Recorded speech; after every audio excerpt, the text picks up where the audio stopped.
Hi hello ನಮಸ್ಕಾರ ಸ್ನೇಹಿತರೆ. ಇವತ್ತಿನ ಈ ವಿಡಿಯೋವನ್ನು ಒಂದು ಉತ್ತಮವಾದಂತಹ ಗೃಹಲಕ್ಷ್ಮಿ ಯೋಜನೆ ಬಗ್ಗೆ ತಿಳಿಯುತ್ತಾ ಹೋಗೋಣ ಬನ್ನಿ. ಹೌದು ಸ್ನೇಹಿತರೆ, ಇದು ಗೃಹಲಕ್ಷ್ಮಿ ಯೋಜನೆಗೆ ಸಂಬಂಧಪಟ್ಟಂತಹ 11ನೇ ಕಂತು ಮತ್ತು 12ನೇ ಕಂತಿಗೆ ಸಂಬಂಧಪಟ್ಟಂತಹ ಮಾಹಿತಿಯಾಗಿರುತ್ತದೆ. ಹೌದು ಸ್ನೇಹಿತರೆ, ಈ ವಿಡಿಯೋವನ್ನು ಪೂರ್ತಿಯಾಗಿ ನೋಡಿ, ಲೈಕ್ ಮಾಡಿ, ಶೇರ್ ಮಾಡಿ ಮತ್ತು ಸಬ್ಸ್ಕ್ರೈಬ್ ಮಾಡಿ. ಪ್ಲೀಸ್ ಸಪೋರ್ಟ್ ಮಾಡಿ. ಹೌದು ಸ್ನೇಹಿತರೆ, ಗೃಹಲಕ್ಷ್ಮಿಯ 11ನೇ ಕಂತಿನ ಅಪ್ಡೇಟ್ಸ್ ಮತ್ತು ಗೃಹಲಕ್ಷ್ಮಿಯ ಮುಂದೆ ಬರುವಂತಹ 12ನೇ ಕಂತಿನ ಅಪ್ಡೇಟ್ ಸಂಪೂರ್ಣವಾದ ಮಾಹಿತಿ ಈ ವಿಡಿಯೋದಲ್ಲಿ ಇರುತ್ತದೆ ಫ್ರೆಂಡ್ಸ್. ಪ್ಲೀಸ್ ಸ್ಕಿಪ್ ಮಾಡಬೇಡಿ, ಪೂರ್ತಿಯಾಗಿ ನೋಡಿ, ಲೈಕ್ ಮಾಡಿ, ಶೇರ್ ಮಾಡಿ. ಪ್ಲೀಸ್ ನಿಮ್ಮೆಲ್ಲರ ಸಪೋರ್ಟ್ ನನಗೆ ತುಂಬ ಅಗತ್ಯವಾಗಿದೆ. ಪ್ಲೀಸ್ ಸಪೋರ್ಟ್ ಮಾಡಿ. ಮತ್ತು ಉತ್ತಮವಾದಂತಹ ಸರ್ಕಾರದ ಯೋಜನೆ ಮತ್ತು ಸರ್ಕಾರಕ್ಕೆ ಸಂಬಂಧಪಟ್ಟಂತಹ ಜಾಬ್ಸ್ಗಳ ಮಾಹಿತಿ ನಮ್ಮ ಚಾನಲ್ನಲ್ಲಿ ನೀಡಲಾಗುವುದು. ಪ್ಲೀಸ್ ಸ್ನೇಹಿತರೆ, ಈ ವಿಡಿಯೋವನ್ನು ಪೂರ್ತಿಯಾಗಿ ನೋಡಿ, ಲೈಕ್ ಮಾಡಿ, ಶೇರ್ ಮಾಡಿ. ಪ್ಲೀಸ್ ಸಪೋರ್ಟ್ ಮಾಡಿ. ಈ ಚಾನಲ್ನಲ್ಲಿ ಯಾವುದೇ ರೀತಿಯಾದಂತಹ ಫೇಕ್ ವಿಡಿಯೋ ಆಗಲಿ ಮತ್ತು ನಿಮ್ಮ ಮನಸ್ಸಿಗೆ ಅಸ್ತವ್ಯಸ್ತವಾಗುವಂತಹ ಯಾವ ವಿಡಿಯೋವನ್ನು ನಾವು ಅಪ್ಲೋಡ್ ಮಾಡುವುದಿಲ್ಲ. ನಿಮಗೆ ಉಪಯುಕ್ತವಾದ ಮಾಹಿತಿಯನ್ನೇ ತಿಳಿಸಲು ಪ್ರಯತ್ನಿಸುತ್ತೇವೆ. ಪ್ಲೀಸ್ ಸಪೋರ್ಟ್ ಮಾಡಿ, ಲೈಕ್ ಮಾಡಿ. ಪ್ಲೀಸ್ ನಿಮ್ಮೆಲ್ಲರ ಸಪೋರ್ಟ್ ನನಗೆ ತುಂಬ ಅಗತ್ಯವಾಗಿದೆ. ಪ್ಲೀಸ್ ಸಪೋರ್ಟ್ ಮಾಡಿ.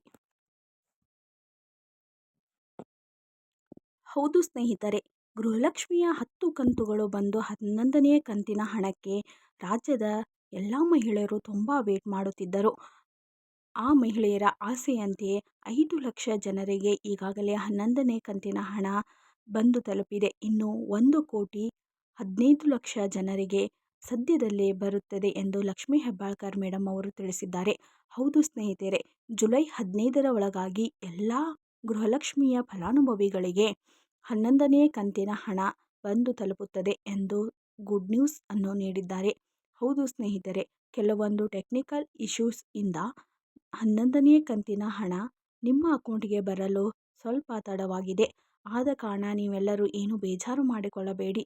ಮುಂಬರುವ ಎಲ್ಲ ಕಂತುಗಳು ಆದಷ್ಟು ಬೇಗ ನಿಮ್ಮ ಅಕೌಂಟಿಗೆ ತಲುಪುತ್ತದೆ ಎಂಬುವ ಭರವಸೆಯನ್ನು ಇಲ್ಲಿ ನೀಡಿದ್ದಾರೆ. ಹೌದು ಸ್ನೇಹಿತರೆ, 11ನೇ ಕಂತಿನ ಹಣ ಇಲ್ಲೇ ಬಂದು ನಿಮ್ಮ ಅಕೌಂಟಿಗೆ ಜುಲೈ 15ರ ಒಳಗಾಗಿ ಇನ್ನುಳಿದ 1,15,00,000 ಜನರಿಗೆ ಬಂದು ತಲುಪುತ್ತದೆ ಎಂಬುದರ ಭರವಸೆಯನ್ನು ಇಲ್ಲಿ ನೀಡಿದ್ದಾರೆ. ಹಾಗಾದರೆ 12ನೇ ಕಂತಿನ ಹಣದ ಬಗ್ಗೆ ತುಂಬ ಗುಡ್ ನ್ಯೂಸ್ ಅನ್ನು ನೀಡಿದ್ದಾರೆ. ಹೌದು ಸ್ನೇಹಿತರೆ, ಇಲ್ಲಿ ಭರ್ಜರಿ ಮೇಲೆ ಭರ್ಜರಿ ಗುಡ್ ನ್ಯೂಸ್ ನೀಡುವಂತಹ ಲಕ್ಷ್ಮೀ ಹೆಬ್ಬಾಳ್ಕರ್ ಮೇಡಮ್ ಅವರು ಗೃಹಲಕ್ಷ್ಮಿ ಫಲಾನುಭವಿಗಳಿಗೆ ತುಂಬ ಉಪಯುಕ್ತವಾದಂತಹ ಮತ್ತು ಸಹಕಾರಿಯಾಗುವಂತಹ ತುಂಬ ಹೆಲ್ಪನ್ನು ಮಾಡುತ್ತಿದ್ದಾರೆ. ಹೌದು ಸ್ನೇಹಿತರೆ, ಗೃಹಲಕ್ಷ್ಮಿಯ 11ನೇ ಕಂತಿನ ಹಣ ಸ್ವಲ್ಪ ಲೇಟಾಗಿ ನಿಮ್ಮ ಅಕೌಂಟಿಗೆ ತಲುಪಿದೆ. ಟೆಕ್ನಿಕಲ್ ಇಶ್ಯೂಸಿಂದ ಆ ಹಣ ಲೇಟಾಗಿರುತ್ತದೆ. ಆದ ಕಾರಣ ಮುಂಬರುವ 12ನೇ ಕಂತಿರಬಹುದು, 13ನೇ ಕಂತು, ಇನ್ನೂ ಎಷ್ಟು ಕಂತುಗಳು ಬಂದರೂ ಸಹ 11ನೇ ಕಂತಿನ ಹಣಕ್ಕೆ ಲೇಟ್ ಆದಂಥ ರೀತಿಯಲ್ಲಿ ಅವು ಲೇಟ್ ಆಗುವುದಿಲ್ಲ.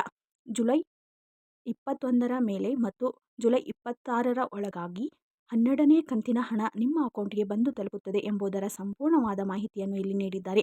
ಹೌದು ಸ್ನೇಹಿತರೆ, ಗೃಹಲಕ್ಷ್ಮಿಯ 12ನೇ ಕಂತಿನ ಹಣ ಜುಲೈ 21ರ ಮೇಲ್ಪಟ್ಟು ಮತ್ತು ಜುಲೈ 26ರ ಒಳಗಾಗಿ ನಿಮ್ಮೆಲ್ಲರ ಅಕೌಂಟಿಗೆ ತಲುಪುತ್ತದೆ ಎಂಬುದರ ಭರವಸೆಯನ್ನು ಇಲ್ಲಿ ನೀಡಿದ್ದಾರೆ. ಗೃಹಲಕ್ಷ್ಮಿಯ 11ನೇ ಕಂತಿನ ಹಣ ಟೆಕ್ನಿಕಲ್ ಇಶ್ಯೂಸಿಂದ ಸ್ವಲ್ಪ ಲೇಟ್ ಆಗಿರುತ್ತದೆ. ನೀವು ಬೇಜಾರು ಮಾಡಿಕೊಳ್ಳಬೇಡಿ. ಮುಂಬರುವ ಯಾವ ಹಣವೂ ನಿಮ್ಮ ಅಕೌಂಟ್ಗೆ ಲೇಟಾಗಿ ಬರುವುದಿಲ್ಲ ಎಂಬುದರ ಭರವಸೆಯನ್ನು ಇಲ್ಲಿ ಗೃಹಲಕ್ಷ್ಮಿ ಫಲಾನುಭವಿಗಳಿಗೆ ಲಕ್ಷ್ಮೀ ಹೆಬ್ಬಾಳ್ಕರ್ ಮೇಡಮ್ ಅವರು ತಿಳಿಸಿದ್ದಾರೆ. ಹೌದು ಸ್ನೇಹಿತರೆ, ಇವರ ಆಸೆಯಂತೆ ಮತ್ತು ನಿಮ್ಮೆಲ್ಲರ ಆಸೆಯಂತೆ ಜುಲೈ 21ರ ಮೇಲೆ ಮತ್ತು ಜುಲೈ 26ರ ಒಳಗೆ ಗೃಹಲಕ್ಷ್ಮಿಯ 12ನೇ ಕಂತಿನ ಹಣ ನಿಮ್ಮೆಲ್ಲರಿಗೂ ತಲುಪಲಿ ಎಂದು ಆಶಿಸುತ್ತೇವೆ. ಇನ್ನಷ್ಟು ಉದ್ಯೋಗದ ಮಾಹಿತಿಗಾಗಿ ಮತ್ತು ಸರ್ಕಾರದ ಯೋಜನೆಗಳಿಗಾಗಿ ನಮ್ಮ ಚಾನಲನ್ನು ಲೈಕ್ ಮಾಡಿ, ಶೇರ್ ಮಾಡಿ ಮತ್ತು ಸಬ್ಸ್ಕ್ರೈಬ್ ಮಾಡಿ. ಪ್ಲೀಸ್ ಸಪೋರ್ಟ್ ಮಾಡಿ. ಪ್ಲೀಸ್ ಸ್ನೇಹಿತರೆ, ನಿಮ್ಮೆಲ್ಲರ ಸಪೋರ್ಟ್ ನನಗೆ ತುಂಬ ಅಗತ್ಯವಾಗಿದೆ. Thank you for watching this video. Have a nice day.